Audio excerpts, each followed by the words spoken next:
दोस्तों, मिसाल टुडे से मैं अंजन दास आपसे फिर रूबरू हो रहा हूं। इससे पहले एपिसोड में हमने दिखाया बीते हुए कल यानी कि गुरुवार 24 फरवरी 2022 को रूस ने यूक्रेन पर हमला बोल दिया।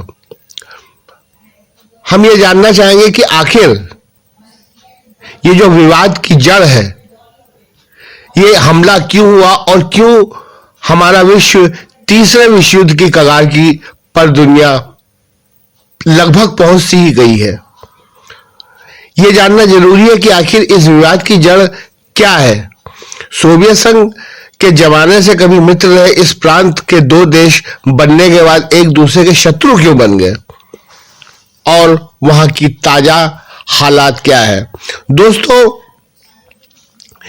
इस बारे में जो बयान है, जो हमारी खबरें आ रही हैं, कई दिनों से तनाव व आशंकाओं के बाद आखिरकार रूस और यूक्रेन के बीच आज जंग छिड़ ही गई।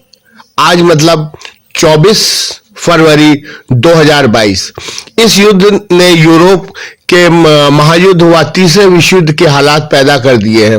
रूस ने भी पूरी तरह तैयारी के साथ मैदान में उतरने का ऐलान किया है और अमेरिका के नेतृत्व में नाटो भी मैदान संभाल सकता है। यूक्रेन ने जवाबी हमले में शुरू कर दिए हैं। ऐसे में यह जानना जरूरी है कि आखिर इस विवाद की जड़ क्या है।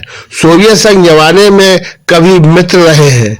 यह प्रांत दो देश बनने के बाद एक दूसरे के शत्रु क्यों बन गए और वहां की ताजा हालात क्या है।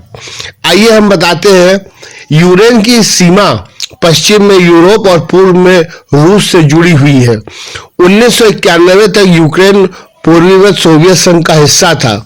रूस और यूक्रेन के बीच में तनाव नवंबर 2013 में जब शुरू हुआ, तब यूक्रेन के तत्कालीन राष्ट्रपति विक्टर यानुकोविच का कीव के विरोध शुरू हुआ था, जबकि उन्होंने रूस का समर्थन किया था। यानुकोविच को अमेरिका ब्रिटेन समर्थित प्रदर्शनकारियों के विरोध के कारण फरवरी 2014 को देश छोड़कर भागना पड़ा। इससे खफा होकर रूस ने दक्षिणी यूक्रेन के क्रीमिया पर कब्जा कर लिया। इसके बाद वहां के अलगाववादियों को समर्थन दिया। इस अलगाववादियों ने पूर्वी यूक्रेन के बड़े हिस्से पर कब्जा कर लिया। 2014 के बाद रूस समर्थक अलगाववादियों और यूक्रेन की सेना के बीच डोनबास प्रांत में संघर्ष चल रहा था। इससे पहले कि जब 1991 में यूक्रेन सोवियत संघ से अलग हुआ था, तब भी कई बार क्रीमिया को लेकर दोनों देशों में टकराव हुआ। 2014 के बाद रूस और यूक्रेन में लगातार तनाव व टकराव को रोकने व शांति कायम करने के लिए पश्चिमी देशों ने पहल की। फ्रांस और जर्मनी ने 2015 में बेलारूस की राजधानी मिन्स्क में दोनों के बीच शांति व संघर्ष विराम का समझौता कराया।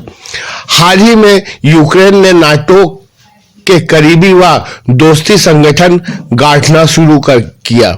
यूक्रेन को नाटो के रिश्ते अच्छे हैं।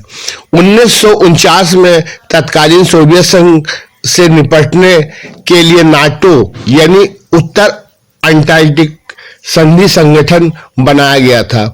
यूक्रेन के नाटो के करीबी रूस को नागवार गुजरने लगी। अमेरिका और ब्रिटेन समेत दुनिया के 30 देश नाटो के सदस्य हैं। यदि कोई देश किसी तीसरे देश पर हमला करता है तो नाटो के सभी सदस्य देश एक साथ एकजुट होकर उनका मुकाबला करते हैं।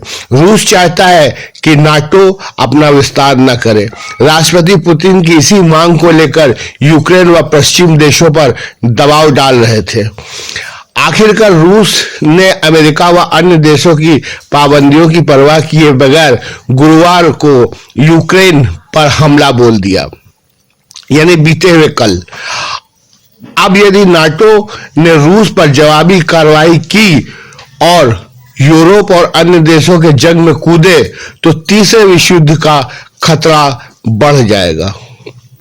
दोस्तों, ये थी ये जानकारी कि इसकी आखिरकार वजह क्या थी।